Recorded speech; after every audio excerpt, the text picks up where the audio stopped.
Então eu chamo-me Maria Joaquina de Almeida Batista Simões. Sou Quina, esse é que é o meu verdadeiro nome, aquele por que eu me identifico.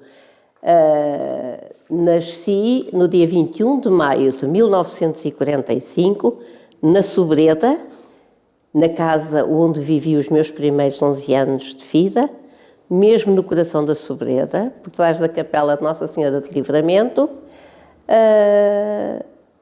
Tenho um percurso de vida que me alegra as oportunidades que a vida me deu e que eu valorizo. Nasci de uma família modesta, muito trabalhadora, muito governada, com quem aprendi para os momentos mais difíceis ou melhores, porque saber gerir a vida implica saber gerir economicamente, sentimentos, práticas. Minha avó era costureira, a minha mãe costureira e trabalhava com a mãe, uma outra tia, porque elas eram 3 filhas, também trabalhava com a minha avó, e eu e a minha tia fugimos ao ciclo da costura, porque na Sobreda as mulheres mais antigas trabalhavam nas quintas. Depois, a outra geração a seguir, já começaram algumas a vir trabalhar para a Cova da Piedade, para as fábricas de cortiça. Ou eram costureiras. Havia uma modista e havia uma alfaiate, uma mulher alfaiate, a tia Alice, com quem também a filha Lucília trabalhava. Havia costureiras de casas pequeninas e que trabalhavam por conta própria, e até começou a haver casas em que a dona da casa era já uma mini indústria e as raparigas iam para lá trabalhar, casas onde trabalhavam 10, 15 raparigas. É nessa Sobreda que eu nasço. Havia a Maria Teixeira que fazia fardas, dizia-se que era piolho verde, nós não sabíamos o que era. Era um piolho verde, muito escuro, isso de que ela cortava e sobrava tecido com que todas as pessoas da Sobreda faziam os cortinados e os forros para as malas, porque qualquer rapariga tinha que fazer uma pequena poupança para ter uma mala de enxoval. E então a mala de enxoval, para não se estragar, tinha uma cobertura com um folhinho, e era o que é que a Maria Teixeira fazia com o piolho verde. As fardas da Legião, que nós nem sequer sabíamos que havia Legião, e o que é que ela fazia. Nem sei se ela saberia bem a quem se destinava, se julgava que era para a tropa ou qualquer coisa. A Maria Teixeira morava e tinha casa na rua que hoje tem o nome de Rua Luís Teixeira, na Sobreda. Não percebo porque é que puseram o nome do marido e não o da mulher. Não percebo ou percebo? Porque dele ninguém se lembra nem o que é que ele fazia. A Maria Teixeira é referida no livro do Romeu Correia, porque ela também era para ter vindo no Tuneca, só não veio porque foi visitar uma prima. E viveu sempre na Sobreda? Vivi só um ano sem ser na Sobreda. De resto, vivi sempre na Sobreda. A minha avó nasceu na Sobreda, a minha mãe nasceu na Sobreda, eu nasci na Sobreda, o meu pai nasceu nos Estados Unidos, veio pequeno, filho de imigrantes, mas... Portanto, as suas raízes familiares só Sobreda. Quase todas da Sobreda. As minhas costelas são todas da Sobreda. São todas da Sobreda. As minhas costelas são todas da Sobreda. Tina, diga-me uma coisa. Ainda agora um bocadinho atrás, aos tempos da sua infância, fez alguma formação escolar nessa altura? Eu fiz a 4ª classe na escola primária da Sobreda, a escola que foi demolida no dia 15 de abril de 2019, para grande desgosto nosso, os sobredenses, porque a escola primária da Sobreda... Deixe-me só recuar um bocadinho, se faz favor. O que era a vida da Sobreda, quando eu nasci, era muito semelhante àquela em que nasceu a minha mãe. Porque nós não tínhamos nem estrada das alcatroadas. O Alcatrão acabava na rotunda de Corroios e no Lazarim. para a Charneca ou para a Sobreda não havia alcatrão. Não tínhamos água canalizada, não tínhamos eletricidade. Portanto, às vezes, quando comparo com outras pessoas que foram viver para o Baubau, onde temos uma associação e conversamos, a vida era muito idêntica à das aldeias da Beira, de Trás-os-Montes. Só não tínhamos o hábito do porco porque não tínhamos também clima para algumas coisas. Não tínhamos cabras, não tínhamos serra para pastar. Portanto, a escola primária da Sobreda é um rude golpe. Tínhamos o Clube Recreativo e de Instrução Sobredense, a Capela de Nossa Senhora do Livramento. E lá em cima era o café e a mercearia do Sr. Fernando.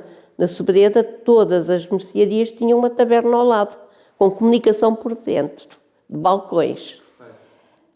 Quando referíamos algum acontecimento, ou era ao pé do Fernando, ao pé da igreja, ao pé do clube, ou ao pé da escola. Eram os pilares das vidas. Eu andei na mesma escola que a minha mãe e fiz a alfabetização na mesma escola, porque fomos, depois de 25 de Abril, a professora primária não estava nada à espera que eu, com o meu atrevimento, eu tenho o princípio de que o não eu tenho certo. Portanto, vou tentar o sim. Claro. Preparada sempre, porque essa é a única certeza que tenho. Olha, e os seus pais faziam o quê? A minha mãe era costureira com a minha avó e o meu pai trabalhava numa fábrica de cortiça na Cova da Piedade. Então ainda a sua mãe e a sua avó, pelo que eu percebi, a costura era de facto uma atividade que era muito desenvolvida Da Sobreda, sim. Como é que se ensinavam a costura às pessoas? As pessoas aprendiam sozinhas? Ninguém aprendia sozinho. Por exemplo, as casas grandes, as miúdas iam primeiro cortar as pontinhas das linhas, depois começavam a saber esfoliar, que é aquele ponto que faz com que o tecido fique unido e não fique o tecido a estragar-se por ali. Depois iam evoluindo, fazendo casas, até ir para a máquina e ir poupando para comprar uma máquina de costura. Então, a minha mãe e a minha tia aprenderam com a minha avó. Foi passado de geração em geração? Geração em geração. Era isso que eu também lhe ia perguntar. As mulheres da Sobreda tinham negócios próprios ou trabalhavam por conta do trem? Trabalhavam para casas de costura de Lisboa e vinham trazer a costura com um sacrifício. Realmente, eu tiro o chapéu e só tenho pena de não ser capaz de transmitir dos meus olhos e do meu cérebro as imagens para poder mostrar à gente, porque eu sou das pessoas que acho que tudo quanto eu tenho de memória e tudo quanto eu vivi me tornaram uma pessoa afortunada. É uma sorte. É o mais precioso que eu tenho. Também gosto de ter a minha pensão de reforma para poder viver. Mas tudo quanto vai para além disso não me faz cobiça. Agora, elas vinham uma vez, as costureiras da Sobreda, essas casas grandes, as casas de costura, iam lá buscar a costura com o carro e deixar o que era, se era cortado pela dona da casa, que já era mais experiente, traziam a peça. Se não, levavam a costura feita. A minha mãe, com a minha avó e a minha tia, não tinham essa dimensão. A minha mãe, elas faziam pijamas. Quando começou a haver a popeline, que ainda hoje quem dera haver popeline de algodão. Mas para casas em Lisboa? Em Lisboa, na Rua da Palma, havia em primeiros andares muitos armazéns de costura e as mulheres vinham. Havia 3 caminhonetas por dia para a Sobreda. Às 7 da manhã, às 2 da tarde e às 7 da noite. Vinham na das 7 e tentavam ir na das 2 horas, porque se não pudessem ir na das 2 horas, só iam na das 7. Porque também não podiam ir nem para o Lazarino, nem para as casas velhas, porque era um peso enorme à cabeça que não podiam. Portanto, elas faziam um embrulho gigante da roupa depois toda dobradinha, não era encomada, mas elas tentavam não a machucar muito, iam tratando sempre com cuidado, porque depois chegavam à casa de costura e abriam as costuras todas para ver se estava bem. A costura era inspecionada quando era entregue. Já agora diga-me uma coisa. Quanto é que a sua mãe recebia por mês ou por dia? Recebiam à peça. À peça. Recebiam à peça. As linhas eram por conta delas e recebiam à peça. Uma miséria que eu lembro-me que a minha mãe... Eu vinha a Lisboa com ela uma vez no verão e outra vez no inverno para comprar sapatos, porque sempre tive um pé muito pequeno e ninguém podia comprar por número para mim, que era muito difícil de arranjar sapatos para mim. Então vinha com a minha mãe e aquilo fazia-me uma confusão, a maneira até como elas eram tratadas. O homem das caminhonetas as caminhonetas tinham uma escadinha atrás. E o homem tinha que pegar no embrulho, ficava à meio ela tinha que erguer, o homem apanhava, estava com cordas em cima da caminhonete. Depois tinha que o ir buscar. Realmente não era, se chovia tinha que se arranjar lonas e coisas para embrulhar. Depois ia no barco, as senhoras todas a desviarem-se do embrulho por causa das meias de vidro. E depois tinha que ir do Terreiro de Paço à Rua da Palma, outra vez com o embrulho à cabeça. Depois chegava lá e elas iam passando uma, iam passando outra. Eu lembro-me de estar sentada ao lado da minha mãe, que eu sempre tive mau feitio, e dizia assim: mãe, é que ela chegou depois de nós. Mas eu tinha visto ela passar um embrulhinho de um presente, porque aquilo era um balcão com aquela parte levantada e baixar. E por baixo não tinha nada. Eu tinha visto porque eu sou e sempre fui muito observadora. Eu dizia: mãe, está calada. Mãe, mas ela chegou depois de nós. Mas está calada, não é da tua conta, ninguém te perguntou nada. Mas portanto, eu venho com este mau feitio desde pequenina. E diga uma coisa, Quina. A sua mãe chegou a ter alguma máquina de costura própria? Todas, lá em casa todas tinham, e eu ainda a tenho, para o Museu da Memória, à nossa Casa da Memória. Tenho uma Singer e uma Faf, que eram as duas marcas de costura da época. Então, mas deixa-me lá ver se eu percebi. As casas de Lisboa faziam a encomenda ou a sua mãe fazia peças de roupa e depois é que... Não, eles davam o tecido. E no caso dos pijamas, davam cortado. Ou seja, então, faziam em peça e era só a confecção. Ou seja, era uma espécie de encomenda, a sua mãe fazia na Sobreda e depois vinha trazer à Rua da Palma em Lisboa. Todas as semanas. Okay. E voltava a levar as peças cortadas. Okay. E quando apareceram os blusões, porque a minha avó era muito, muito perfeita, o blusão é uma coisa muito recente, havia casaco não havia, e coleta, não havia blusão. E foram todos feitos, os primeiros eram todos cremes, os blusões. Depois é que se começou a introduzir de outras cores. Como a minha avó era muito perfeita, davam-lhe sempre costuras mais difíceis. E eram tão mal pagos, que a minha mãe mesmo se me trazia, vinha eu e o meu primo para comprarmos os sapatos. E o meu primo queria sempre, esse não tinha noção, queria um galão e um bolo de arroz. Que era o máximo, não é? Um galão e um bolo de arroz. O galão até me fez sempre mal ao fígado, que eu ficava agoniada. E eu dizia que não queria, mas a minha mãe dava também para mim. Mas ela não comia nada. Ela, se passasse o dia inteiro, que não apanhasse a caminhoneta das 2 e que tivesse que esperar para das 7, a minha mãe só comia quando chegava à casa.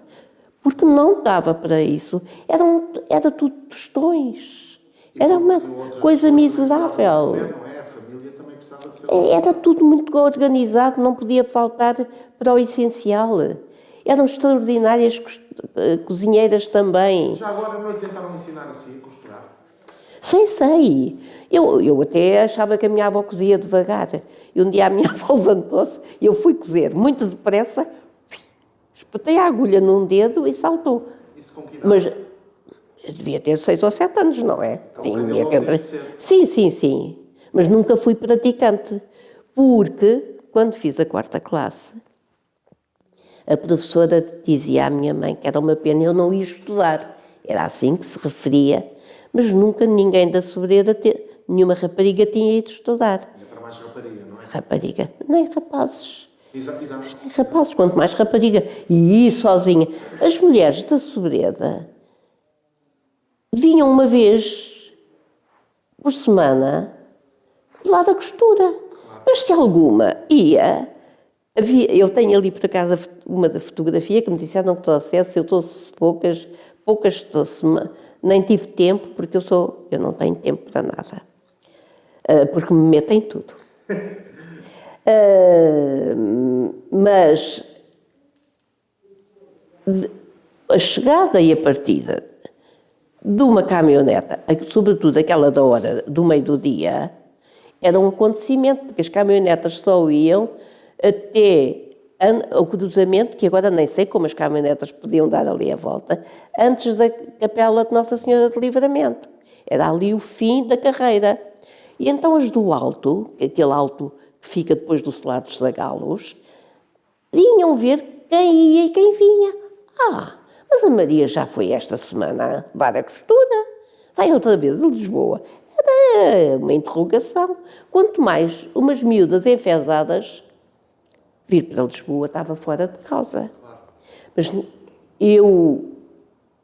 coincidiu eu fazer a 4ª classe com a criação do Frei Luís de Sousa, do Externato Frei Luís de Sousa, em Almada. E o Dr. Pessoa, que era um médico extraordinário, que era, acho que merecia uma homenagem a alguém que fosse capaz de escrever sobre ele, precisava de um testemunho. Tem um busto ao pé da casa dele no Monte de Caparica, mas aquilo, para quem o conheceu, nem se parece com ele. Os vindouros vão comer como sendo rigorosamente a cara do Dr. Pessoa. Nós é que o conhecemos. E que era um homem extraordinário. Ele era o médico, havia Almada, que incluía Almada e Pragal, e depois tudo o resto era Caparica. E ele era o médico de todos os pobres e tinha um carro muito velho, sempre com um saco muito grande com todos os medicamentos que lhe davam de amostras. Ia ver os pobres e depois ainda vinha ver... Mas por iniciativa dele. Ele era o médico da Caixa de Previdência, que era o Serviço Nacional de Saúde da época. E, portanto, ele disse à minha mãe, ele gostava muito de mim, a minha tia tinha ido trabalhar para o consultório dele. Já lhe conto a história da minha tia. E então ele disse, Maria, vá ver, diz que vai abrir um colégio em Almada, vá ver por lá aqui ainda. Depois havia uma outra, eu era muito enfazadinha, era muito magrinha, ninguém dirá agora, mas eu era muito magra e andava o dia inteiro aos pulos. E havia outra miúda, lá na minha azinhaga, que tinha uma doença de ossos numa perna. Portanto, nós, como força de trabalho, ela era neta da alfaiate, que a mãe também era alfaiate, trabalhava com a mãe, as filhas ficavam a trabalhar com as mães. E nenhuma de nós prestava para o mercado de trabalho. E então, a minha mãe e a outra vieram a Almada saber do tal colégio que o doutor Pessoa dizia que ia abrir. Ainda não estava acabado de construir, estavam no resto de chão, naquela rua que vai para o antigo tribunal, a fazer as inscrições. Elas foram saber e souberam que era uma mensalidade de 300 escudos. E disseram, eu faço ideia com que vergonha. Eu dizia muitas vezes à Milci, que ela infelizmente faleceu, nós temos que tirar o chapéu às nossas mães, mesmo que ela entrava ainda mais em conflito com a mãe do que eu, mesmo quando elas são chatas e não as podemos aturar. Nós devemos-lhe tudo. Temos que calcular o sacrifício que foi a decisão de terem ido falar do Colégio Almada. O que é que nós éramos? Estávamos na costura e agora Ainda para mais naqueles tempos, não é? Naquele tempo não havia mais nada. E então o padre João Soares Cabeçadas, outro homem grande, é o doutor Pessoa e João Soares Cabeçadas, que marcou vidas, muitas vidas, neste concelho. Quando elas disseram que não podiam, por alguma razão ele estava atento, nada é ao acaso, há sempre uma razão que a razão desconhece, e veio de lá dentro e perguntou: boa tarde, querem vir aqui? O padre João Soares Cabeçado foi o primeiro diretor do Frei Luís de Sousa. Foi até... certo? Sim, sim, que ainda existe. E que ele antes era capelão da Marinha. Foi ele que fundou a capela ali do Arsenal do Alfeito. Está lá escrito na entrada. E então perguntou-lhes se elas contaram a verdade. E ele disse: então, e quanto é que vocês podiam pagar? Elas disseram: nós não podemos pagar nada que se pareça com isso, porque a minha mãe disse-lhe, o meu pai ganhava 900 escudos. O pai dela ganhava, muitas vezes, o que calhava, porque trabalhava na quinta com o pai, e o pai é que tinha vacas, ia levar o leite, tinha a horta, ia levar a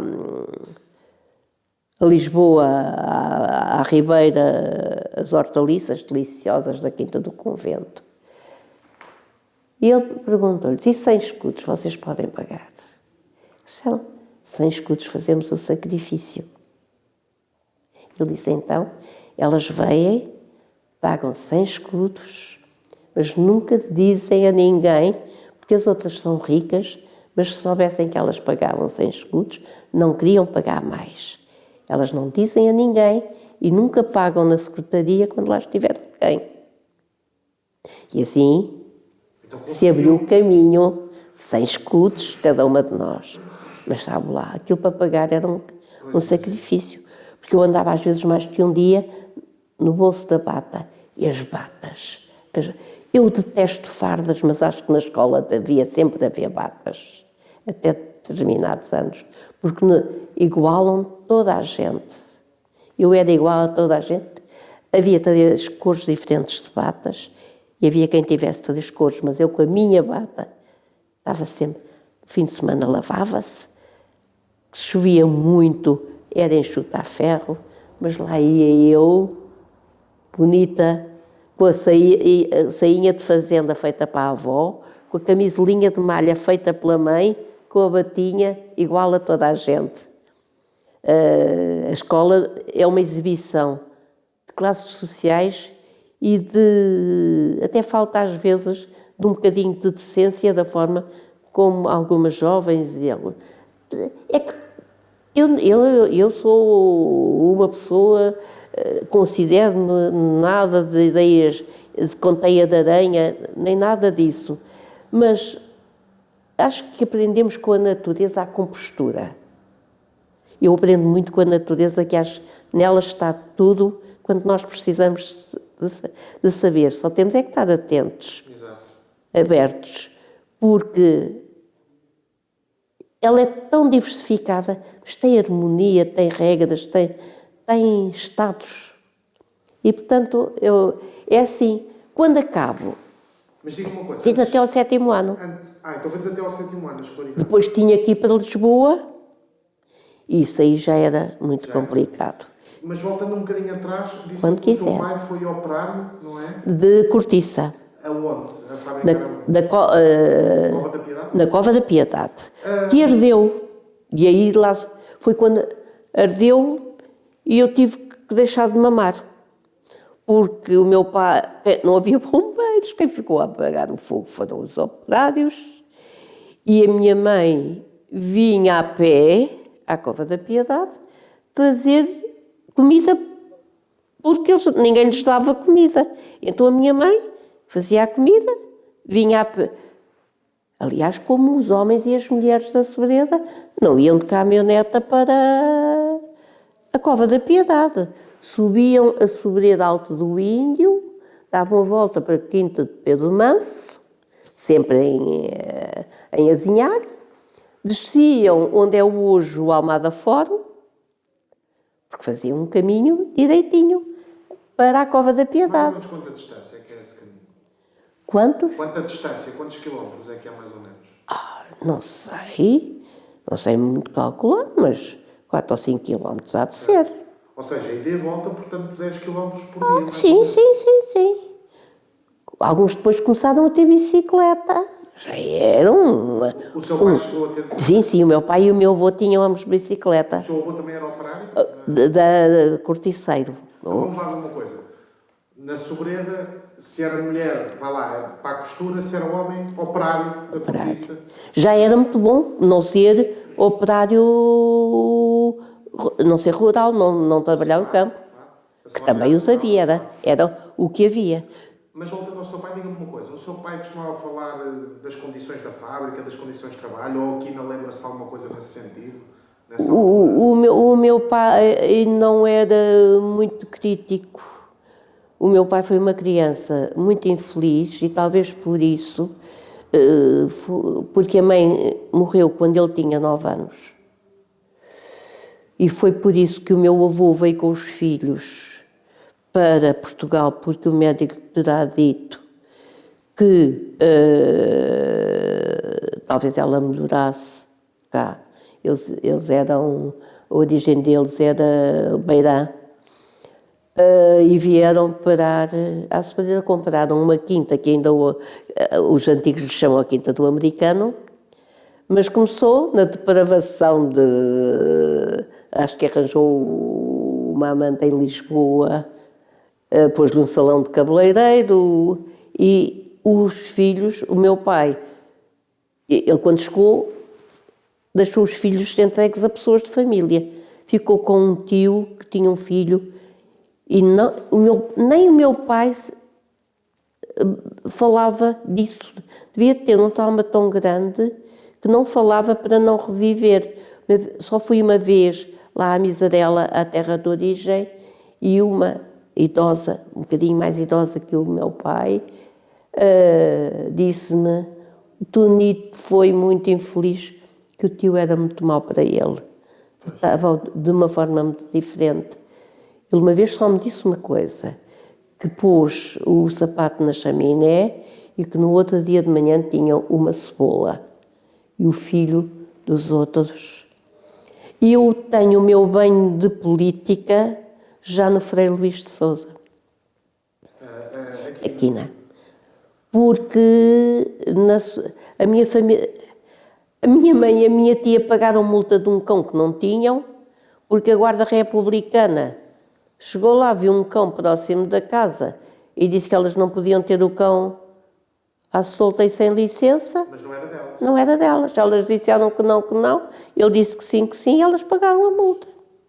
Esse sentimento de impunidade não é das forças de autoridade? Era. O medo da autoridade. A autoridade tudo podia. Até porque quem tinha dinheiro tudo fazia, porque havia um advogado. Infelizmente, nós só vemos transferir, não é corrigir, só tem a terminação. Tudo quanto o rico quisesse fazer ao pobre, estava garantido, porque o doutor Luís Álvares tratava do assunto no tribunal e ganhava todas as causas. Claro. Portanto, já estava perdido. Portanto, as pessoas não tinham dinheiro, nem valia a pena meterem-se. Então, já agora, aproveitando essa deixa da quina, deixa-me fazer uma pergunta. Como é que as pessoas viviam na Sobreda em tempos de Estado Novo? De repressão, de pouca liberdade, pouca ou nenhuma liberdade política? Tínhamos a sorte de estarmos muito isolados. Era meia dúzia de quintas e aquela rua direita da Sobreda. As pessoas, como também não tinham educação política, nem educação para a cidadania, aceitavam. A minha avó até dos casamentos dizia que o casamento era uma carta fechada. Se quem a abria tinha boas notícias, ainda bem ficava feliz. Se não tivesse, tinha que se conformar com elas. Aí nessa carta para o casamento está a filosofia para toda a gente. Portanto, as pessoas mantinham essa situação.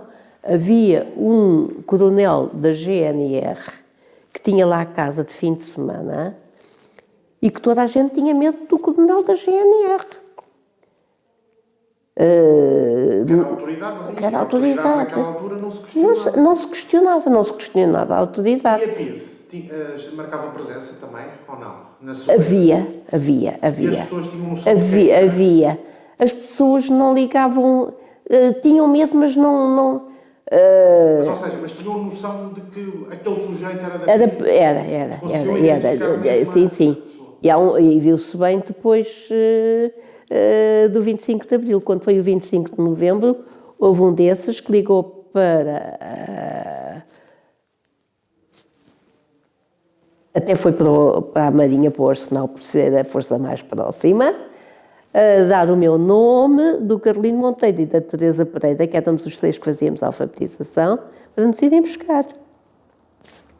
E todos os passos que nós seguíamos, aquilo era uma assombração. Eu já era casada, o meu marido, quando foi o 25 de Abril, o meu marido ria-se, porque eu não podia sair, mesmo depois, morando no Baubau, se eu ia lá acima, eu tinha que me cruzar com o PIDE. Qualquer coisa que nós fazíamos de noite, quando íamos da alfabetização, Já depois do 25 de Abril? Já depois do 25 de Abril. Ele nunca perdeu o hábito de vigiar. E as pessoas nunca tentaram... Nem isso, mansos. Eu é que fazia as minhas escandaleiras. Até o padeiro. Deixe-me só dar um quadro, já que me pediu. Portanto, como lhe disse, a Sobreda não tinha alcatrão e terminava ali. Não tinha carros. Não tinha luz nem água. Só conhecíamos o mesmo mundo, aquele mundo pequeno que ali vivíamos.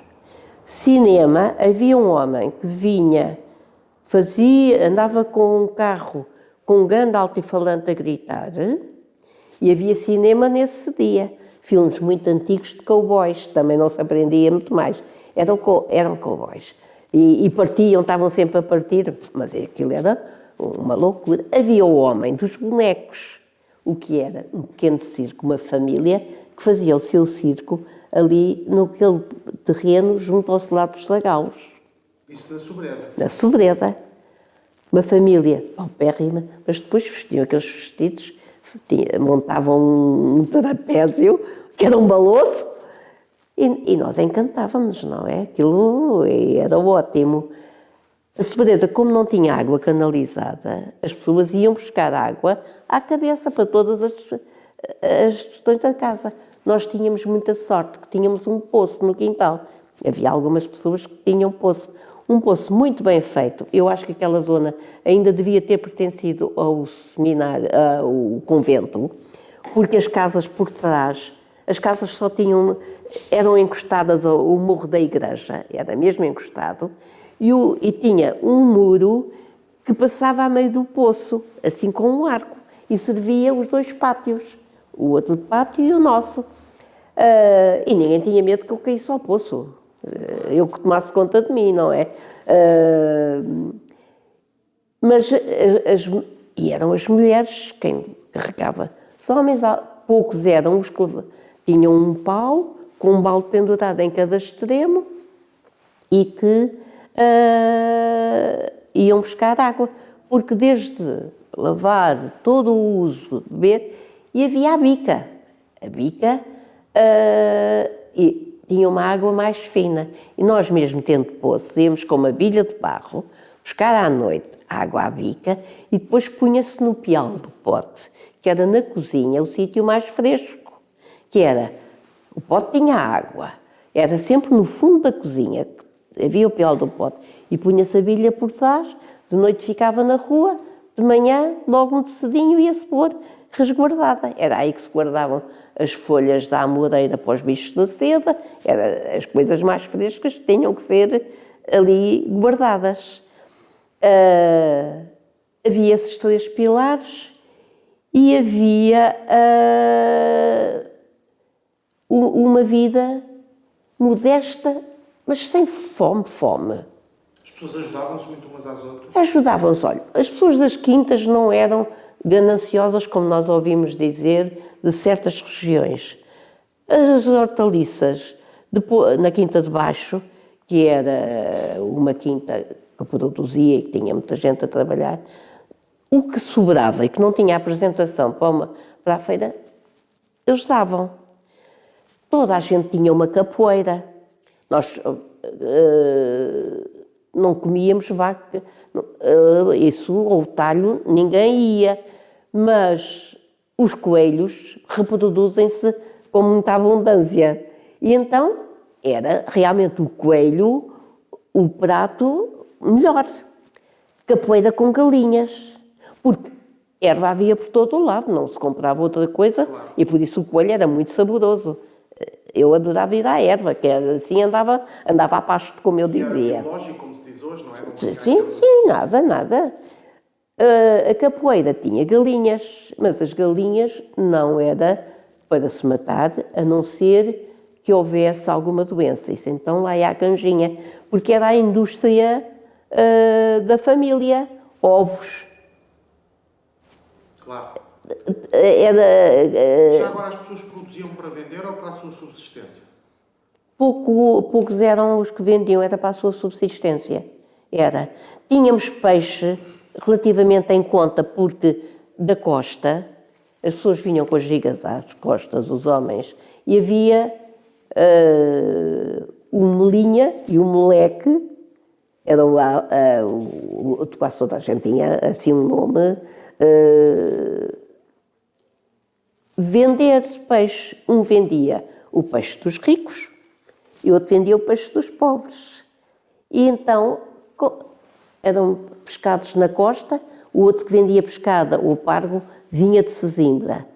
Era relativamente barato, havia muita abundância, tínhamos sorte porque havia muita abundância de sardas, de chicharros deliciosos, bons, besugos, o carapau era só no verão e a sardinha, mas o peixe-espada é uma abundância de espécies. Havia muito peixe e, portanto, tínhamos muito peixe, até se sobrava, se era muito barato, se punha na pontinha do arame de secar a roupa, peixe a secar com sal, ficava ao selinho, tapava-se quando era de noite para não apanhar a umidade da noite e guardava-se, porque quando o peixe fosse escasso no inverno, punha-se um bocadinho na água antes, cozia-se com batatas e uma cebola e era um manjar. Havia muito tomate, muita cebola, quase toda a gente tinha um bocadinho de quintal, onde tinha uns tomates, umas cebolas, os alhos, salsa, coentros, e mesmo os das quintas, às vezes tinham, e na casa o meu pai e o meu avô sempre fizeram, cá embaixo na Quinta das Boas Novas, que é onde agora há um de cavalos, ao pé da escola. Nós continuamos a dizer que é ao pé da escola. E não é por provocação, mas ainda bem que... E é hábito, não é? É o nosso património. Exato. Que sobrevive à lei do vandalismo. Porque destruir a escola foi um ato vândalo. E então deixavam lá semear a batata, o feijão verde, melancia, melão, e as terras estão muito férteis. E, portanto, essa economia doméstica, onde é que as pessoas passeavam? Era ir à Feira das Mercês uma vez no ano. Compravam as sementes, o feijão e o grão para todo o ano. Compravam umas peras cozidas que só há na Feira das Mercês e me levavam sempre umas perinhas cozidas e passeavam, e a excursão de caminhoneta, iam todos de caminhoneta, porque o que acho muito engraçado é que já, quando a minha mãe era criança, já ia um caminhonete a todos à Feira das Mercês. Mas quando diz Mercedes, Mercedes aonde? Mercês Sintra.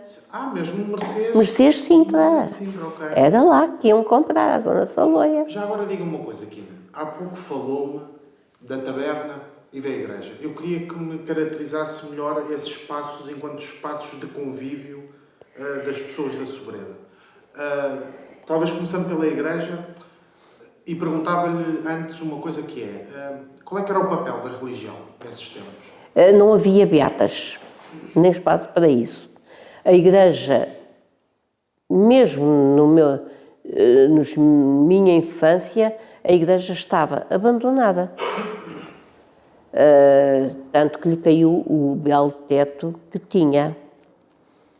A igreja, havia só missa na capela do Solar dos Zagalos, da casa do Sr. Piano, quando eles cá estavam, e era quando a senhora fazia anos, quando eles faziam anos de casados, e mais. Nós só nos batizávamos quando o Sr. Piano batizava algum neto. Eu costumo dizer que ainda bem que ele teve muitos netos, senão ficávamos todos irés. E um dia disse, eu sabia, com a minha mania de perguntar qual tinha sido o neto do Sr. Piano, e um dia, já no banco, ele lá ao balcão, eu disse-lhe, não, eu só me batizei porque você existe, porque eu batizei-me na altura. As senhoras faziam o tricô, aquela casa era uma casa feudal que durou até o 25 de Abril. Foi ocupada depois?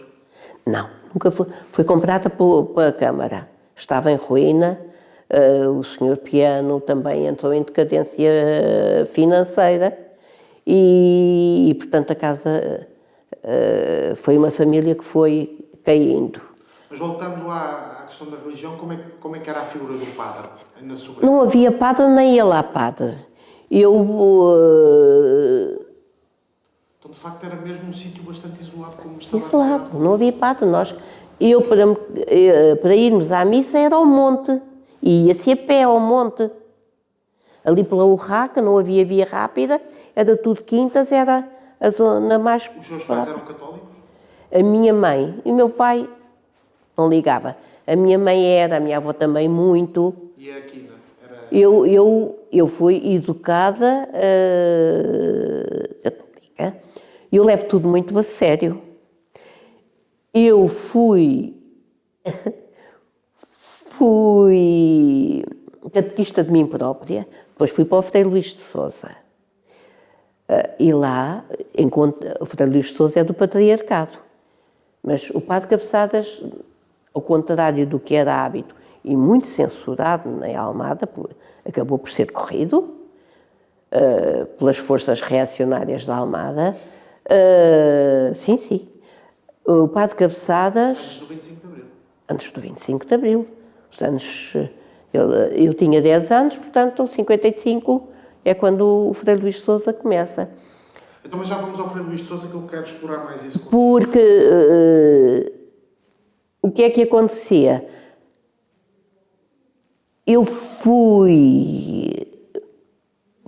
Foi-se criando a vontade, depois caiu o telhado e isso aí já não se queria ver a igreja nesse estado.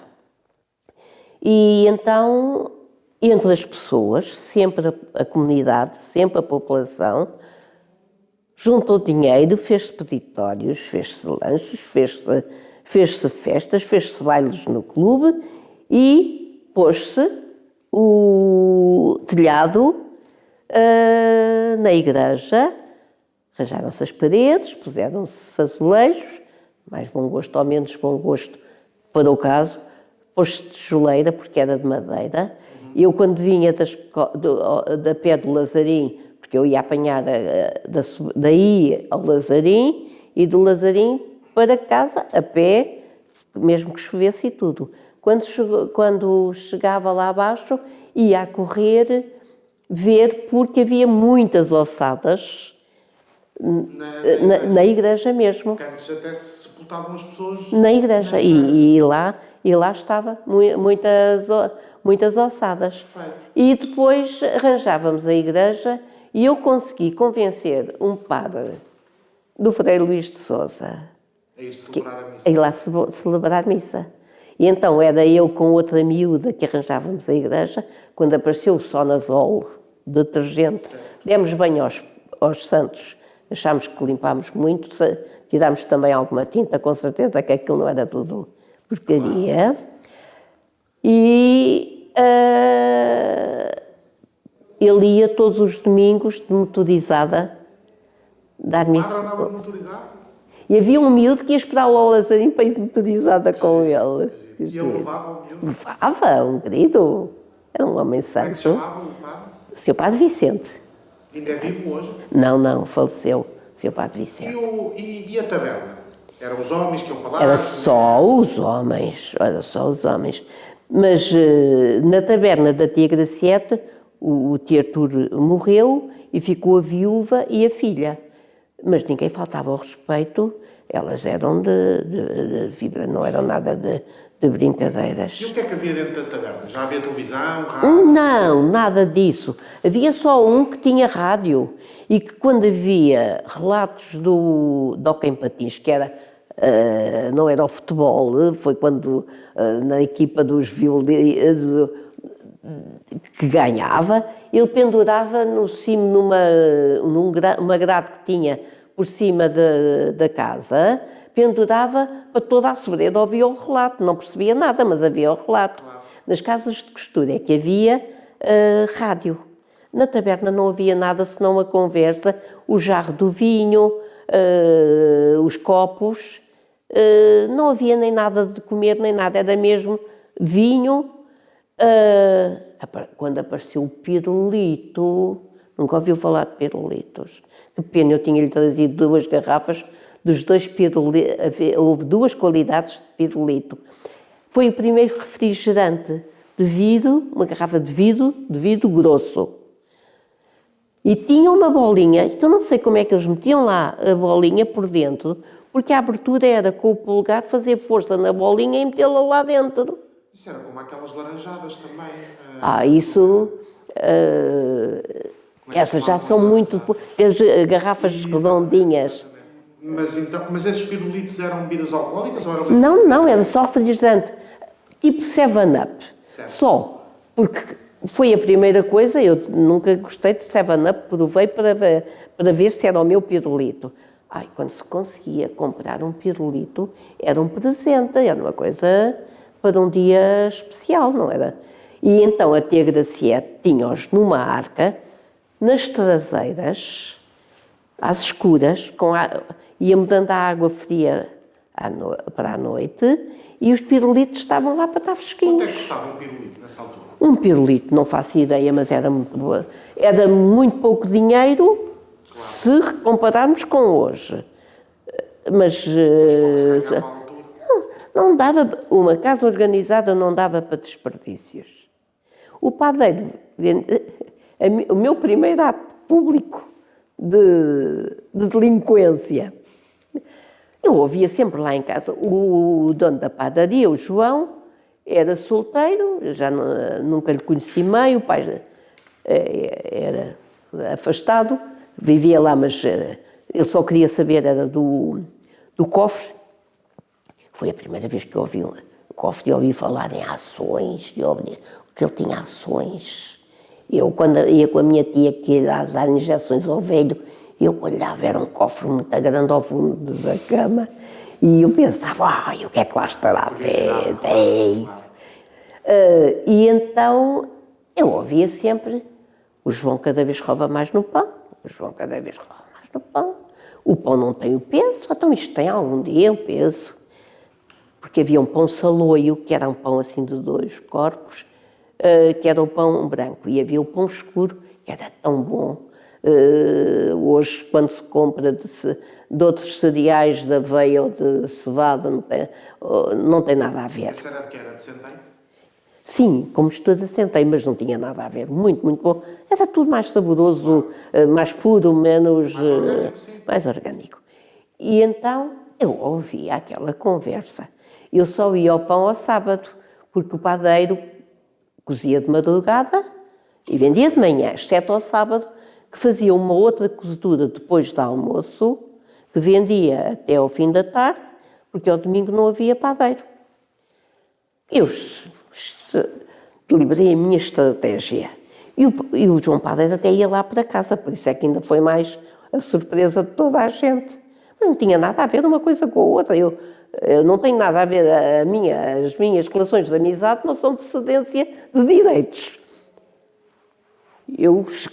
Quando chegou a minha vez, era à tarde e estava muita gente, e as mulheres iam sempre olhar no padeiro, é que se fazia as redes sociais, eram no padeiro. E eu disse, olha João, eu quero 1 quilo de pão. 1 quilo? 1 quilo de pão, que era o que devia ter o pão. Eu quero 1 quilo de pão. Ele pega num pão e põe-me em cima do balcão. Eu disse, ainda não pesaste? Bem, calou-se toda a gente. Ele põe o pão em cima da balança e faltava um grande bocado. Claro. Vai a um pão, corta um bocado e põe na balança. E eu paguei, tinha no saco de pano e ia lá para casa. Teve o seu momento subversivo e ganhou. A minha mãe, quando viu o bocado de pão, diz-me assim, Quina, o que é isto? O que é que tu fizeste? Disse, eu pedi 1 quilo de pão e ele teve que me dar 1 quilo de pão. Mas quem é que te mandou? Agora foste fazer uma vergonha. Uma vergonha é roubar. Exatamente. Toda a gente devia exigir 1 quilo de pão. Mas naquela altura... Portanto, Era um ato subversivo, contrariado? Foi uma vergonha. Toda a gente ficou calada no padeiro. E o João disse à minha tia, quem quer pão pesado tem que ser mal cozido. Pois. E a minha tia não disse nada. Naquele tempo era muito complicado, claro. Porque as pessoas também deixavam. Sim, certo, não, claro. Mas era isto dá-lhe a mentalidade. Eu fui mal vista porque só queria aquilo que estava a pedir. Mas eu pedi-lhe 1 quilo de pão, mas não lhe pedi um pão. Claro. Já agora, aproveitando a sua deixa de mentalidade, já há pouco disse-me que levou um banho de política no Frei Luís de Sousa, correto? Sim. O que é que quer dizer com isso? Explique-me mais a fundo. Explico-lhe. Na minha turma, tive a sorte de ter 2 colegas de turma. Eu tive uma turma esplêndida, um colégio esplêndido. Do 5º ao 7º ano, correto? Sim. Do primeiro ano, não é do 5º, do 1º ao 7º. Ele acompanhou sempre a mesma turma? Eu sou do 1º ano do colégio. E quando abriu só tinha até ao 3º ano. Foi crescendo. Mas continua.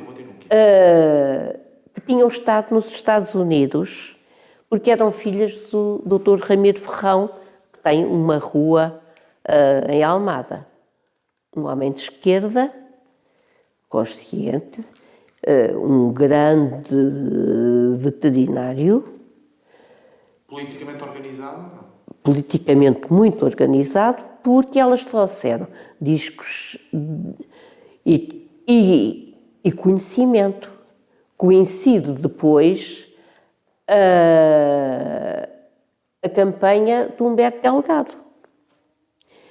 E aí nós sabíamos já tudo. Quando eu disse, e que havia PIDE, e quando todos os anos, 2 semanas antes do 1º de Maio, na Cova da Piedade, havia não sei quantos homens que apareciam de madrugada e os levavam. Todos os anos aqueles desgraçados iam parar à cadeia 2 semanas antes do 1º de Maio.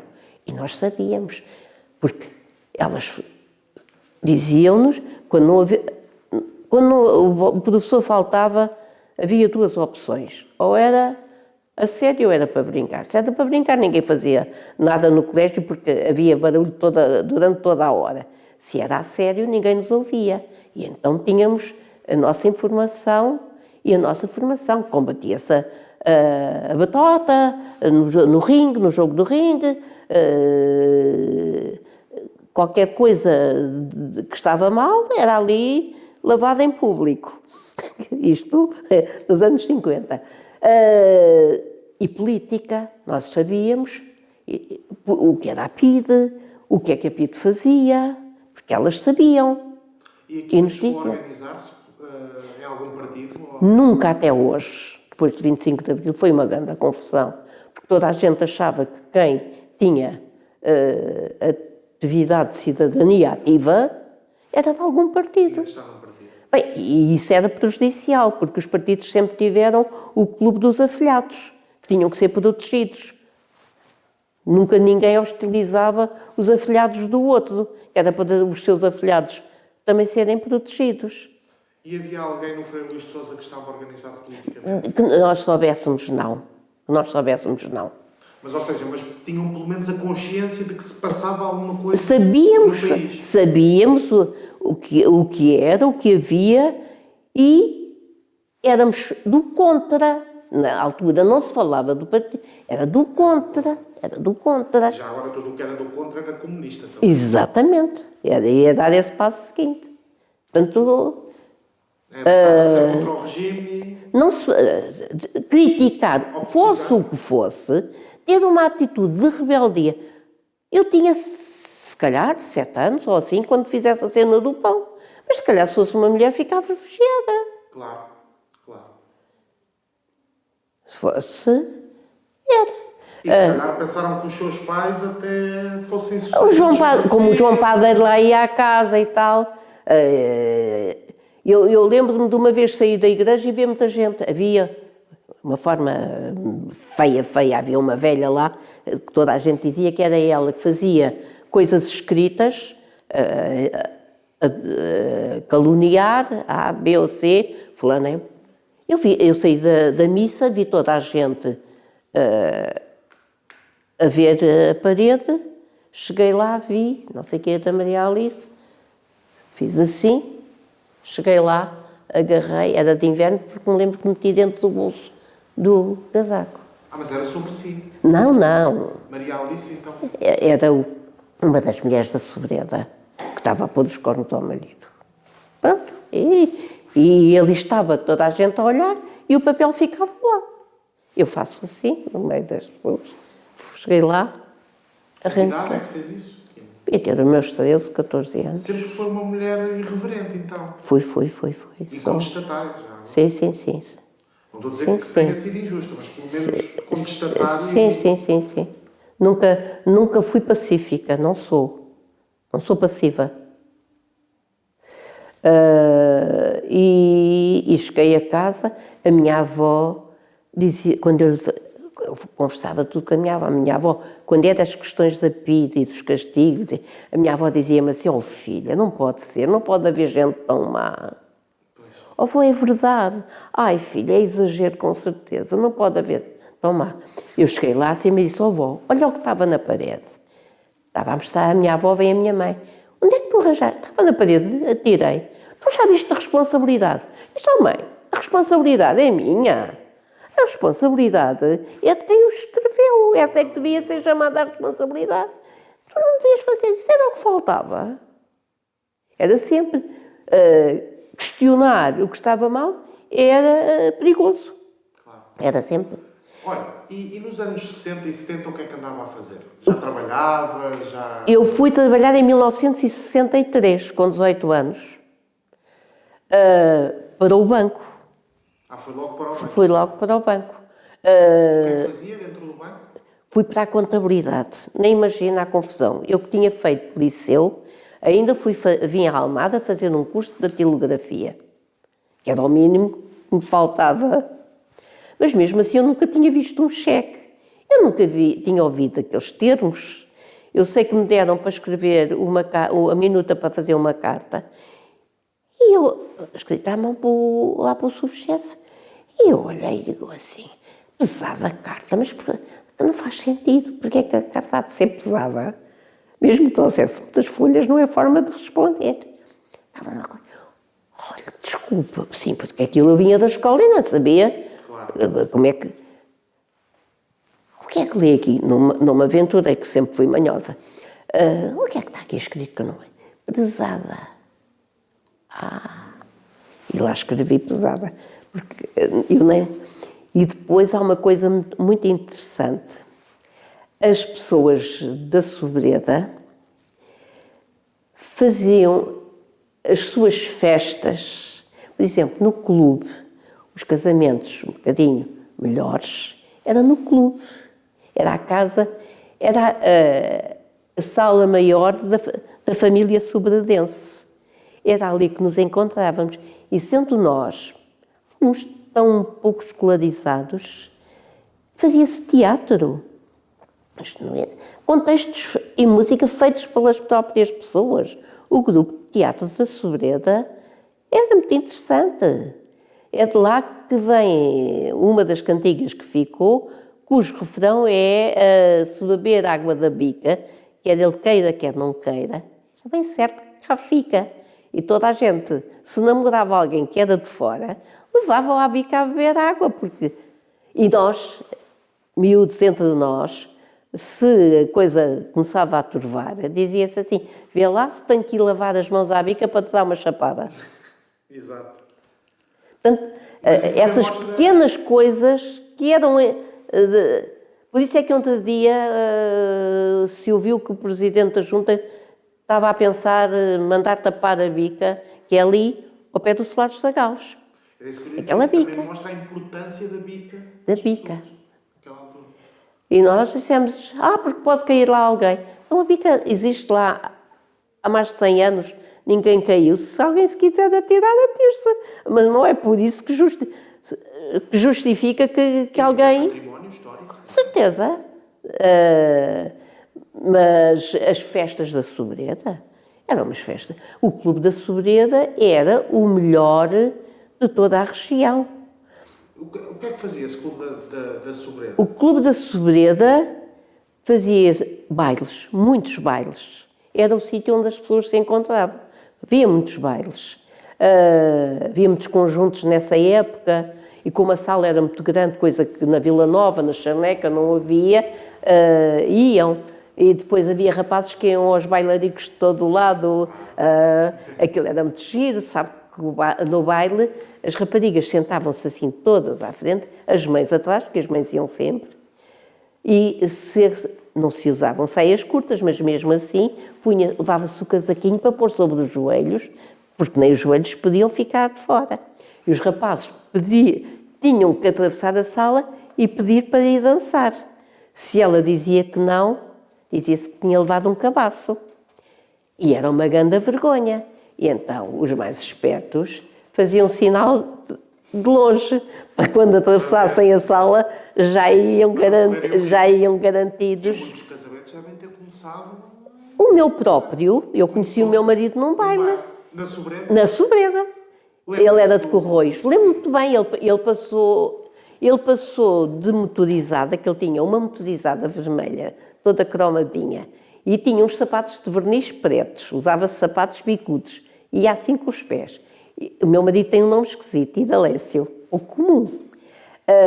E estavam lá outras raparigas comigo, que eu nessa altura já morava acima do clube, já tinha minha casa era muito velha, onde eu nasci, tinha telhado de telha à vista com barrotes, as telhas já estavam velhas, quando chovia tinha que se pôr as alguidares para apanhar as pingas. Portanto, eu sei tudo isso até chegar a uma casa boa e acho que só me dá mais valor ao que tenho, porque eu não esqueço os que ainda não têm, não conseguiram, por demérito próprio, por azares, que há pessoas a quem a vida toda é enviesada.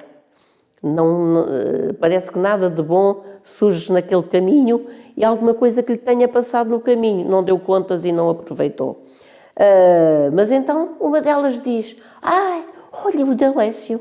Eu disse, o quê? O Dalécio não conhece? Não, nem nunca ouvi falar. É de Corroios, não sei o quê, costuma vir ao baile. Eu não ia muito ao baile, porque a minha mãe e elas não iam muito. Eu também não... Eu achava até que nunca não ia casar, não era por aí que eu queria seguir, eu queria realizar outras coisas. Mas fui ao baile. Has-me dizer quem é. E então disse-me quem era. E esse quem era veio dançar comigo. E depois começou a vir muitas vezes dançar, o que era mau, porque os pais começavam a afinar. Não se podia dançar muito, não se pode dançar muito, não se podia dançar muito. Ele tinha fama e proveito, pelos vistos, de muito namoradeiro. De muito namoradeiro. Mas conseguiu agarrar, está a ver? Ele é que se deixou. Ele é 5 anos mais velho que eu. E eu sempre lhe disse, não te podes queixar, porque tu já tinhas namorado 30 e tal. Eras mais velho que eu, só fazes figura de parvo se te queixares por ter casado comigo. Ele ainda é vivo? Graças a Deus. Tem 84 anos. Depois da terceira vacina, a saúde dele ficou com uns pontos fracos. Já esteve pior. Eu ainda estou um bocadinho melhor. Não se mete em nada. Se me vai perguntar, e o teu marido é ativo? Não, senhor. O meu marido é do signo da balança e nunca se mete em nada porque as coisas têm que estar muito certinhas. Não lhes organizem. Eu sou touro. E do último dia que alguns já põem em Gêmeos, 21 de maio. Ora, eu acho que tenho 2 touros. Dizem-me que não, que a influência de Gêmeos é a minha parte de gostar da cultura e das artes e querer fazer versos e querer rimar e querer falar. Mas... O seu marido chegou a ir à guerra colonial? Não, o meu marido teve o meu marido teve uma, porque lá está, as tais sortes, era condutor de mota, instrutor de mota, e a tropa tinha aquelas Harley muito grandes, que faziam. E estava no tal quartel da sua faculdade. E depois teve aí, acabou essa especialidade e ele esteve na secretaria. Ele fez milhares de guias de marcha de rapazes que foram para a guerra. Ele foi para a tropa em 1960, portanto, em 62 estava mesmo lá. E esteve mobilizado para a Índia. Felizmente o Vassalli Silva, que foi o último governador da Índia, entregou-se, e bem, não fazia sentido nenhum, apesar de ter ordem para deixarem-se todos lá morrer, eram os heróis, se calhar também lhes dava 7 mulheres na outra vida, como os muçulmanos dizem, aos mártires, e portanto, como já tinha tido uma mobilização, escapou, fazia a guia para a mobilização e depois o registro quando vinham os caixões. E deu a ordem de saída do Mercedes, que levou o subsecretário de Estado a Beja, quando foi da revolta de Beja no dia 1 de maio, e foi ele que deu a guia de marcha para a saída do carro, porque também saíam dali do trem alto essas... Um dia houve um episódio muito engraçado, que se calhar não interessa para o caso, mas o meu marido foi a uma oficina, no carro que tínhamos, e diz-me assim, epá, foi lá dentro, mas pá, está ali um gajo, tal qual, um rapaz, um que esteve na tropa, porque eles só se conheciam por números, não é? Epá, é tal qual o não sei quantos, mas não pode ser. Ele morreu, nós até demos as coisas que ele tinha deixado. Mas se ele foi lá dentro, não estava satisfeito. E perguntou-lhe a ele se ele era o fulano. Ele sabia os nomes por causa de escrever. Sou. Então disse, epá, não me conheces. No quartel disseram que tu tinhas morrido. E ele disse, eu sei que constou isso, mas não. Estava desaparecido. Aonde é que foi? Angola. Acontecia, era talvez do sítio onde acontecia mais de Angola. E eu, a coisa que mais aprendi, difícil na vida, eu andei na Meninas Trudes, que era uma senhora de muita idade, que ensinou a todos os miúdos da Sobreda. E também foi ela que ensinou a minha mãe. Por isso eu digo que o mundo era muito igual, o meu ao da minha mãe, porque e ela era fantástica. Aprendi com a cartilha de João de Deus, porque ela dizia que os livros com bonecos, nós sabíamos o boneco e depois já não estávamos a ler. Estávamos a dizer porque estávamos a fazer batota. E então era a cartilha João de Deus. E nós chegávamos, não havia casas de banho, havia uma tigela da casa, onde todos íamos, tinha uma tampa, que era para não cheirar mal. E então chegávamos à porta, batíamos, uma casa... Dá licença, meninas todos. Ritual. Dá licença, meninas todos. Entra, dizia ela. Tínhamos que chegar à porta, era na cozinha, que tinha banquinhos pequeninos, e escrevíamos, tinha uma mesa grande, onde quando era para escrever, nos íamos sentar. E começávamos, eu tenho uma letra bonita, porque começávamos por fazer ligações, ou seja, nós aprendíamos a dominar o lápis. Não havia canetas de tinta permanente, a caneta era... Aprendíamos a movimentar o lápis, a dominar a ferramenta, antes de começar a escrever. Fazíamos só uma em cadernos de 2 linhas. Portanto, tinham a técnica, depois a prática. Não é? Depois de já dominarmos a ferramenta, como é que se fazia o A, o B, por ali fora? Eu acho que aprender a dominar a ferramenta é muito importante. Seja para que atividade for. Seja para que atividade for. Dia 25 de abril de 1964, lembra-se? Perfeitamente. Estava aonde? Eu estava em casa, Na Sobreda? na Sobreda, e ia para o banco, porque eu já trabalhava. Disseram que os alto-falantes diziam, a rádio dizia para não sair de casa. Eu, a tanto não chegava, como é que eu vou para Lisboa? Comecei a perceber que quem estava estava a fazê-lo bem. As senhas tinham sido... O grande La Vila Morena não era de direita. Então, a voz era do Furtado, também me merecia garantia, a forma de falar. E ouviu a grande La Vila Morena? Ouvi.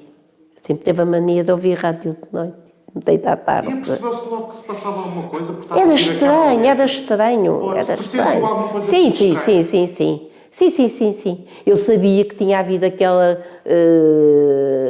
teste em março, portanto, sabíamos que... Se calhar esse um bocadinho mais de direita do que...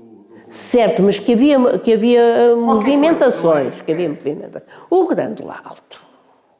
Eu sabia do Zeca Afonso. O Zeca Afonso, eu ia ao sindicato dos bancários, tinham-nos fechado o sindicato porque prenderam o nosso presidente do sindicato, o Daniel Cabrita, fizemos manifestações em Lisboa.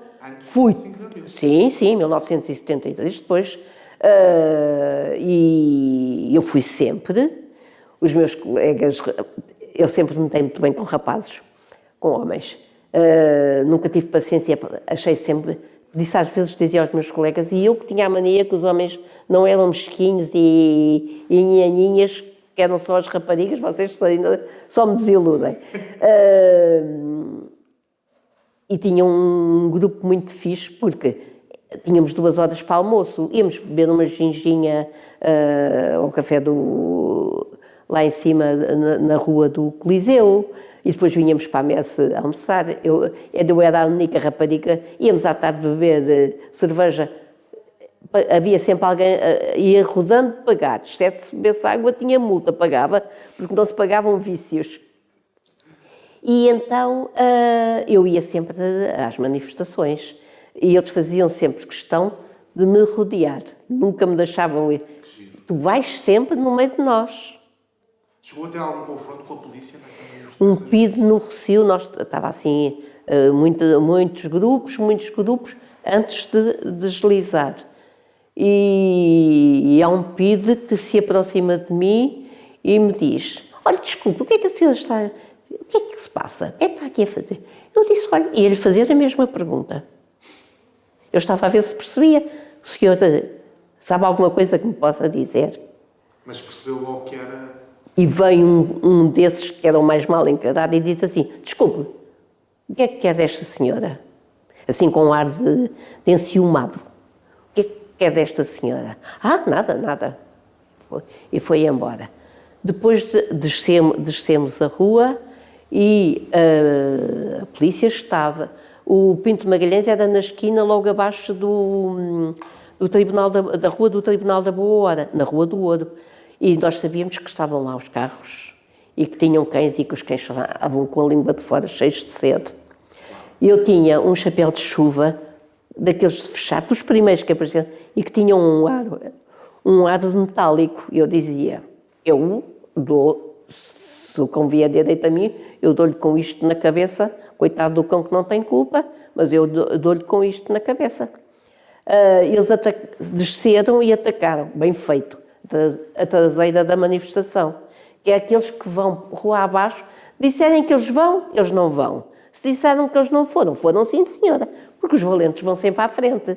Claro. E eles atacaram as traseiras da manifestação. Eu estava precisamente em frente do banco e eles empurraram-me para dentro da orivesaria. Então conseguiu... Não, eu depois subi e de lá de cima eu só os via a provocarem a polícia. Apareciam uns numa esquina, outros noutra, e a polícia deram uma tareia num senhor que estava à porta da Central da Baixa, que se encolheu. O homem, coitado, tinha óculos, só parava, não sabia o que se passava. Como foi o único que eles apanharam, deram-lhe uma data de cacetadas com o homem que dos óculos e tudo. E diga uma coisa, conseguiu vir para Lisboa no dia 25 de Abril ou não? Não. Fui até à Cova da Piedade, havia agência, saber o que é que, se havia quem soubesse mais alguma coisa, como é que era, sabia para Lisboa, e diziam-me que havia muita tropa, e realmente eu não vim para Lisboa. Há pouco disse-me que, falando da alfabetização, entre 75, 76 e 77. E vem-me à memória as campanhas de alfabetização ainda nos tempos logo a seguir ao... Sim. Esteve envolvida na... Nós formámos-nos... Houve uma reunião no clube para a formação de uma comissão de moradores. Certo. Porque a Sobreda era a única zona do concelho onde não havia comissão de moradores. E porquê? Havia uma influência muito forte na Sobreda daquelas casas senhoriais. Falta-me referir esse pormenor, que é muito interessante e importante para reconhecer a Sobreda. Havia nessas casas senhoriais a família do Sr. Piano, o dono do Instituto Pasteur, o doutor Costa Quinta, um dos maiores otorrinos da época, quem meu pai, depois da fábrica fechar, foi motorista. Não ficou, ele de campo trabalhava só para a subsistência, ele e o meu avô. Foi motorista do doutor Costa Quinta. E então, o que é que acontecia com essas famílias importantes? Recrutavam as criadas, era assim que se chamavam, na Sobreda. Elas vinham para Lisboa, as do Sr. Piano para Cascais, e levavam uma cultura diferente, uma forma de vestir. E esses senhores eram importantes porque os Venceslaus, mas esses eram de todos os mais simples, um outro mundo que nós não conhecíamos. Tanto que eu me irritava quando limpava a igreja, porque elas tinham uns genuflexórios, que era só, e umas grandes almofadas de tecidos de veludo e não sei o quê, a gente tinha que limpar aquilo, tinha que sacudir aquilo e ninguém da sobreda, mesmo que elas não tivessem, ninguém se atrevia a sentar no banco da frente. Porque o banco da frente, de um lado e do outro, eram dessa gente que, quando cá estava, ia à missa. Claro. Tal era a submissão, e ainda hoje as pessoas da sobreda nunca se sentam no banco da frente, na igreja. É uma espécie de trauma, não é? Que fica. Mas a igreja, como dizia há bocadinho, as pessoas tinham muita fé. Faziam todos os anos uma procissão, muito participada. Tenho algumas fotografias em que se vê para um lugar tão pequeno, toda a gente ia. E tinha um outro pormenor muito interessante. As chaves da igreja estavam na mercearia taberna da tia Graciete, que era ali mesmo em frente. Qualquer pessoa que tinha uma aflição, uma doença grave, qualquer coisa, e que queria, ia rezar e acender uma lamparina, que era um copo, nunca havia nada como um copo, com um pouco de água no fundo e depois azeite, e depois um pavio, e as pessoas ofereciam aquele azeite, que era uma preciosidade, tiravam ao prato. O azeite sempre foi caro. Iam rezar e acender a lamparina. E depois voltavam a ir entregar na tia Gracieta a chave. Portanto, as pessoas tinham fé e exerciam a sua fé independentemente de regras de padre ou de autorização de padre. Esse sentimento de que a igreja é nossa, fomos nós que a fizemos, a casa mortuária é nossa, e por isso, quando houve muita desunião, quando criaram a Igreja Nova da Sobreda, e deram-lhe o mesmo nome porque queriam anular aquela e fazer assim um sítio de história. E nós não deixamos. Claro. Mas há pouco falávamos da Comissão de Moradores, então. A Comissão de Moradores. E era a única onde não surgiu espontaneamente, lá está, essa incapacidade de se revoltar e de se... E havia uma grande polémica, porque no Alto do Índio, que é mais acima, só por aquela azinhaga, as pessoas tinham ocupado a casa que era da Conchita Citron, que era uma adega cultural de um país da América Latina, e onde é hoje escola, e tinham levado carteiras da escola. E aquilo era tudo, porque aí então saiu o reacionarismo, era a direita, no Conselho de Almada, onde era forte mesmo, era na Sobreda, por influência dessas casas, dessa gente com mente deformada. E um pouco a contragosto aqui da zona da Almada toda, que era muito virada à esquerda. Não, era o contrário, tanto que foi a Junta de Freguesia da Caparica que lá foi promover uma reunião para a formação da Comissão de Moradores, porque não havia... Mas mesmo em Almada as pessoas não eram mais conotadas à esquerda? Eram tudo, nós éramos a exceção. Aquela influência daquelas famílias ricas, claro, sobretudo o senhor Piano, que era mesmo um senhor feudal. As criadas deles eram os melhores partidos na Sobreda, porque ele depois arranjava emprego na Shell, que tinha lá alguém muito conhecido, para o marido. E aquele altinho que existe a seguir ao Solar dos Zagalos é de casas feitas pelo senhor Piano e onde viviam as ex-criadas, porque depois de casadas não podiam ir para as Cascais e vir só à Sobreda. Mas quando vinham para a Sobreda, vinham as famílias todas, era preciso mais criados para tanta gente e tantos miúdos.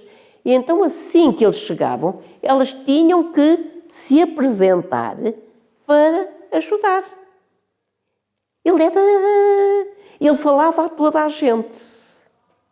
porque isso obrigava toda a gente a tirar-lhe o chapéu. Claro. Ou seja, no fundo demonstra Um senhor feudal. que quem tem o dinheiro também domina a mentalidade.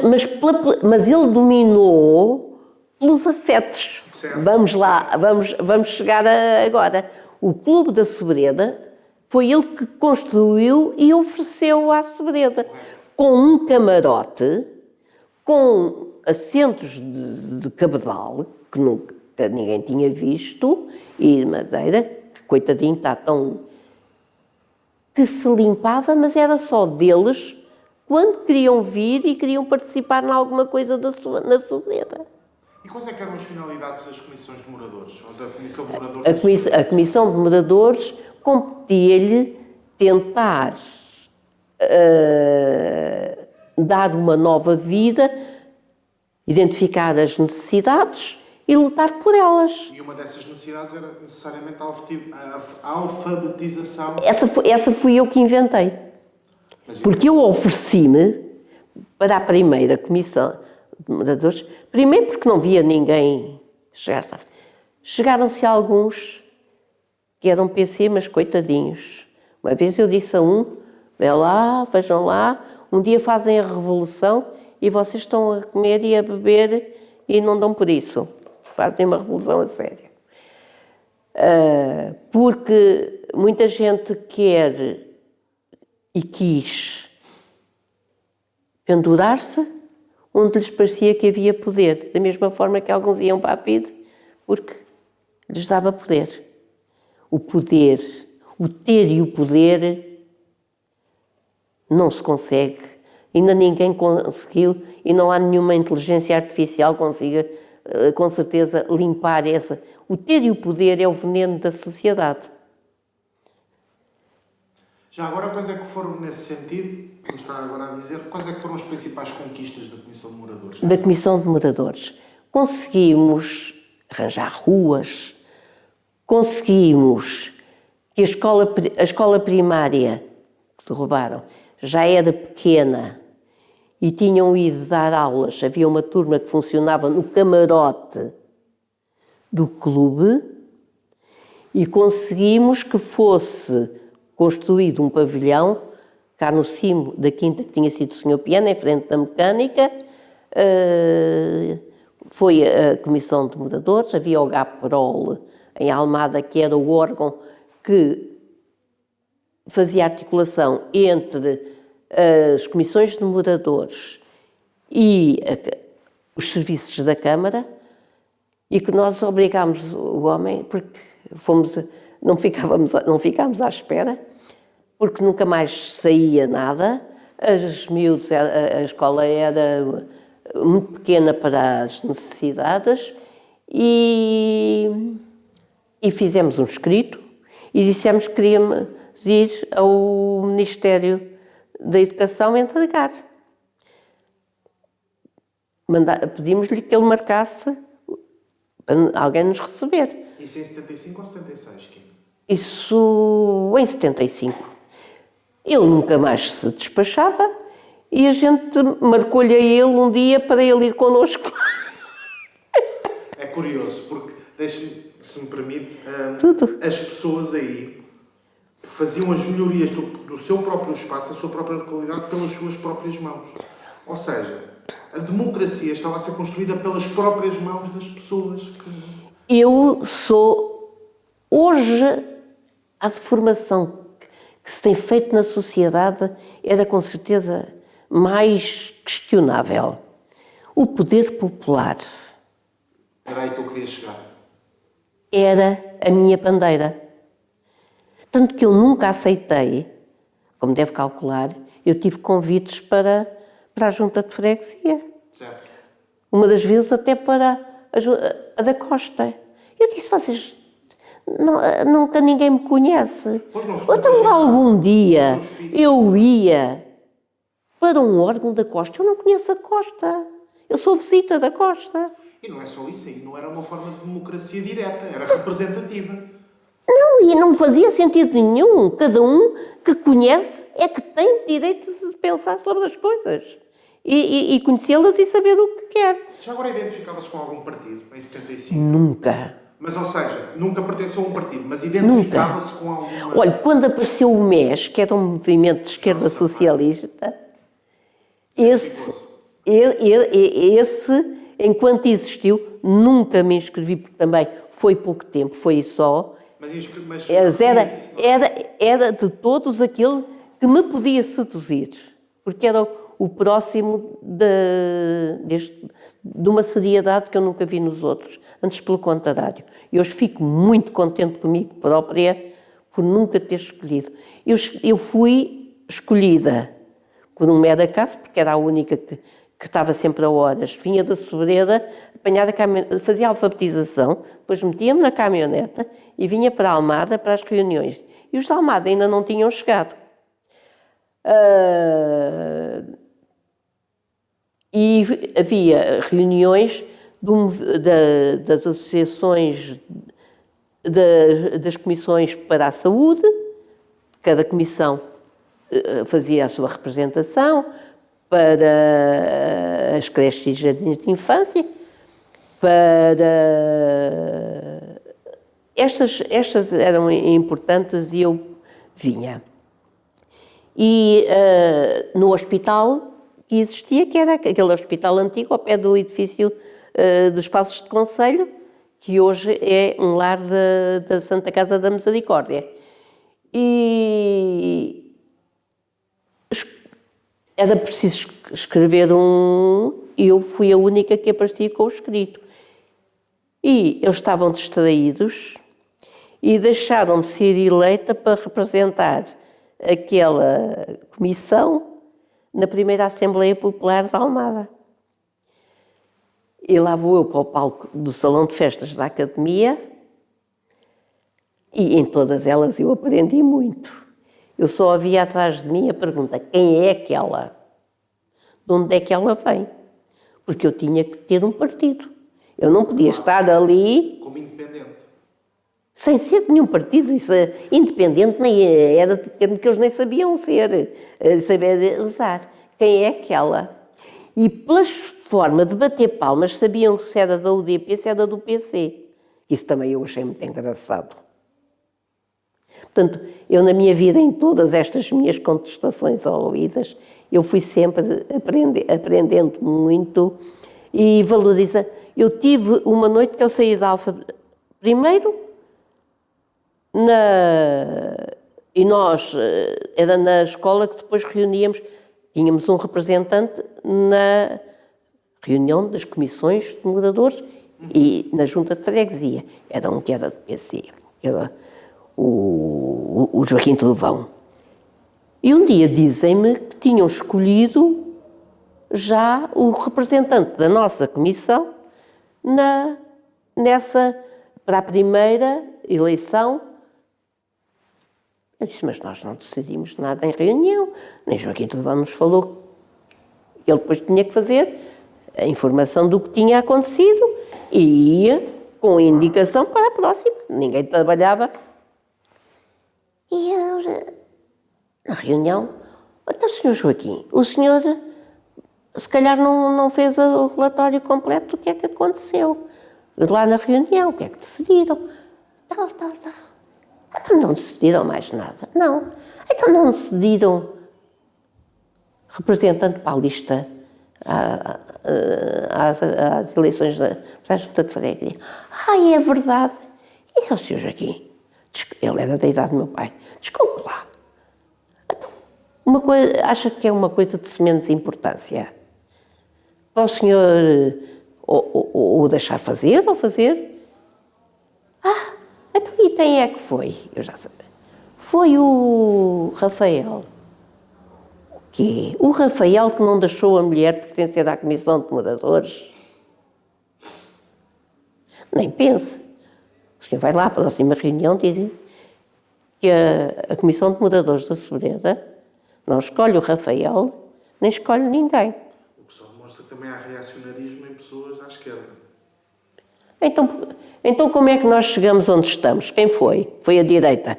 A direita ficou, como é dito, que o lobo fica de cima a ver as ovelhas brincar. Quando elas estão cansadas, Ele já sabe qual é a mais cansada e a mais frágil e quando vem já sabe o que é que vai abocanhar. Exato. Perfeito. Foi assim que a direita fez. Olha, uma última pergunta sobre esses tempos. Lembra-se com certeza do Vasconcelos, nessa altura. Conheci o Vasconcelos. Ia-lhe perguntar se Viu. esteve presente no discurso da Almada. Que ele... Não.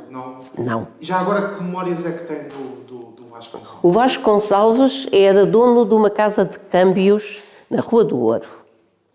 E havia um rapaz lá de Sobreda, mais jovem que eu, que era lá empregado. E eu sabia que o patrão o tinha incentivado a ir estudar. O que não era habitual, ser o patrão a preocupar-se de mandar os jovens estudar. O Zé fez o 7º ano e depois o patrão queria que o Zé fosse para a faculdade.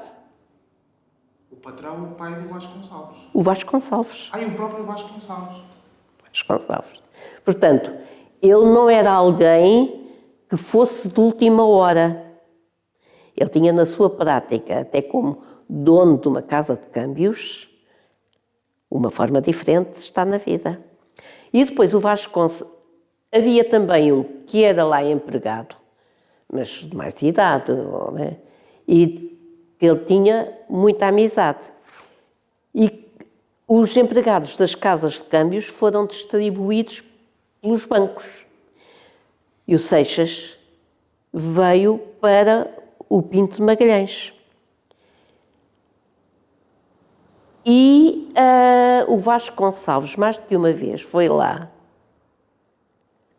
para se encontrar com ele e depois irem almoçar e ia perguntar ao outro o que é que ele pensava de algumas decisões e E eu costumava dizer ao Seixas, ele sabe que tu és maluco. Ele é mais maluco que tu, porque vir-te perguntar opiniões a ti é preciso ser chalado todo. Lá estás tu.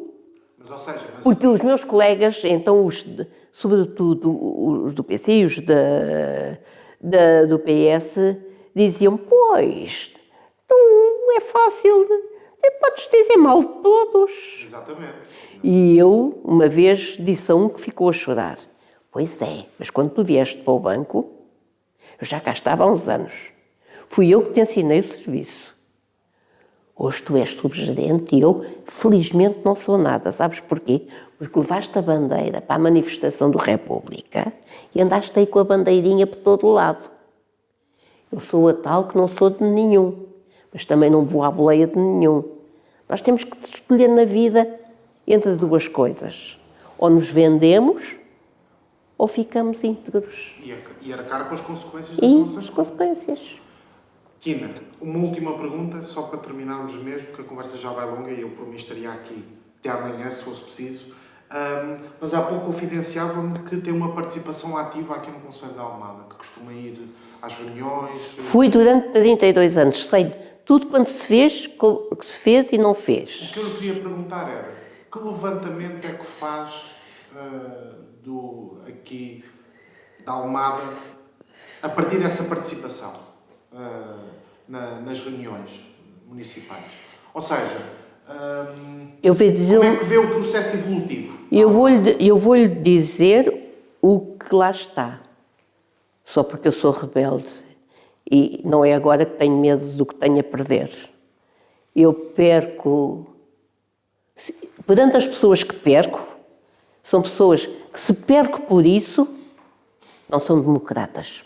E, portanto, eu, com quem não é democrata, sou implacável. Peço desculpa se sou injusta, mas alguém que me prove o contrário, porque eu gostava muito. Eu não gosto de ser azeda com nada nem com ninguém. Mas a partir do momento que neste Conselho alguém foi capaz de destruir a escola primária, sabendo que era tão importante para nós, e que tem um presidente de junta, porque eu e o Carolino Monteiro termos pedido à Procuradoria-Geral da República, ao Tribunal de Contas, a a Agência Portuguesa para o Ambiente, de pedirmos que verificassem se não havia ilegalidades, porque nós temos a certeza de que há, porque a escola primária da Sobreda foi dada pelo Sr. António José Piano Júnior, o mesmo do Celados da Galva, o mesmo do clube, à Câmara Municipal de Almada, para ser escola. Ele fez-lhe as obras, nós tínhamos casa de banho. Nós tínhamos. E há uma pessoa muito importante na Sobreda, o Manuel Cargaleiro, que nunca foi reconhecido pelos tempos e que eu acho que está com 96 anos e o desgosto dele é que quem lhe fez um museu foi o Seixal e foi lá a terra de origem dos pais. E a Almada tem ali a quinta dele, onde ele tem ainda o ateliê e não reconhece, desde que não seja político, é neutro, não existe. Tenho muita pena de o Partido Socialista, porque eu não critico disso só os que o demoliram. Aqueles que ao longo dos anos, quantas vezes eu em reuniões de Câmara falava e dizia que a degradação a que estava o edifício, se fosse de um privado, por aquilo que ele significava ao património da Sobreda, ser propriedade da Câmara e da Junta, lá estar a fazer daquilo a arrumação de materiais e de porcarias e de entulhos, se fosse de um privado não devia permitir, sendo deles, era indigno. Disse isso anos e anos em reuniões públicas de Câmara. E na primeira reunião da atual Presidente, no outro mandato, fui para a cumprimentar e desejar que tudo lhe corresse bem, porque se lhe corresse bem para ela, de certeza corria bem para todos nós, que cá vivíamos, dizer-lhe que havia uma coisa que lhe queria lembrar, era que na Sobreda havia o edifício antigo da escola primária, disse isto, que era indigno no Estado, mas que lhe pedia que tivesse isso em conta. E ela fez-me assim um sinal de... Eu estava a falar de não saber de que é que eu estava a falar. E eu aproveitei ainda o facto de estar a falar e dizer, naturalmente, que a senhora Presidente não teve tempo de conhecer todas as situações. Mas deixo aqui o meu alerta de que nós temos um projeto, há um abaixo-assinado, que num almoço do 25 de Abril, que se fez durante muitos anos, entregámos à Câmara, mas nada disso valeu. E como fizemos queixa, eu estive com termo de identidade e residência, porque o Sr. Presidente da Junta de Freguesia da Sobreda apresentou queixa ao Tribunal por denúncia caluniosa pelo facto de termos pedido à Procuradoria-Geral da República que verificasse da legalidade dos atos. Tive que ir a tribunal, coisa que nunca tinha ido na minha vida, com tanta judiaria que fiz, eu e o Carolino, porque fomos ambos subscritores de todos esses escritos, e tenho o documento que a procuradora que nos recebeu e depois que fez o despacho, em que diz que desde quando é que um cidadão exercer a sua cidadania ativa e pedir aos órgãos competentes que verifiquem os atos praticados é denúncia caluniosa. Portanto, acho que não lhe posso responder de melhor maneira do meu afastamento com muita mágoa. Porque, primeiro, acho que todos os sentimentos negativos carregam forças negativas, até para o próprio. Porque havia tanta coisa boa a fazer. Eu sonhei e disse muitas vezes, no tempo dos outros mandatos, Sobreda prestava-se para ser, assim, um lugar que no concelho, para turistas, não fosse só a Praia da Costa, porque é muito pouco. Porque o facto de ter ainda aquela rua, a zona histórica que tem, na definição, mas que nunca foi cuidada como tal, só não está mais estragada porque nós nos opusemos. Tem o Soares dos Zagalos, aquela quinta do convento podia ser uma quinta pedagógica. E aquela rua direita, cheia de casas, que as pessoas foram morrendo, e ateliês, há tantos pintores, tantos escultores, precisavam de um espaço, que todos eles, em harmonia, pudessem criar. Há ali a escola de música, havia professores com certeza que teriam gosto de ter algum espaço, podia-se chamar forças de cultura, de olaria, pintura, tanta coisa que se podia fazer e que se perde na mesquinhez de destruir e desvalorizar aquilo que a escola era ali. E ia também o portão que lá está da Quinta do Noca. Não foi porque nunca lhes passou pela cabeça disse-lo em público. Eles estiveram à espera que eu, como sou muito, que eu fosse regateirar para a Assembleia de Freguesia. Pensavam todos, até a CDU pensou que ia de boleia. Mas comigo ninguém vai de boleia. Eu também não gosto de ir de boleia de ninguém. Portanto, vejo com tristeza que tem havido mais a preocupação de destruir o que às vezes até estava bem, contanto que havia para fazer melhor.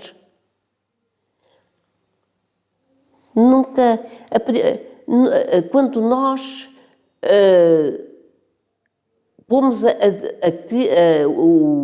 raiva ao que passou, isso vê-se, e a nossa política está muito assim, não se fala-se é no que os outros fizeram mal, e não mostramos os nossos projetos e não os construímos. O mundo pula e avança com as coisas novas que falta fazer e que é preciso que se faça. Não é lavar a roupa suja.